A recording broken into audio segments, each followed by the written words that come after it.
memohon maaf kepada Bapak Presiden dan juga kepada Bapak Menteri Sosial. Mengenal sosok I Gusti Ngurah Wali Kota Denpasar minta maaf sebut BPJS PBI dinonaktifkan instruksi Presiden.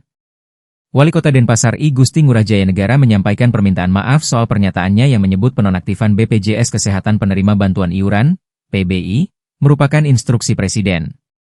Saya selaku Wali Kota Denpasar, saya memohon maaf kepada Bapak Presiden dan juga Bapak Menteri Sosial atas pernyataan kami yang menyatakan, Bapak Presiden menginstruksikan kepada Menteri Sosial untuk menonaktifkan penerima manfaat PBI desil 6-10 yang jumlahnya sebanyak 24.401 jiwa di Kota Denpasar, kata Jayanegara, Sabtu, 14 Februari 2026, dikutip dari Kompas TV.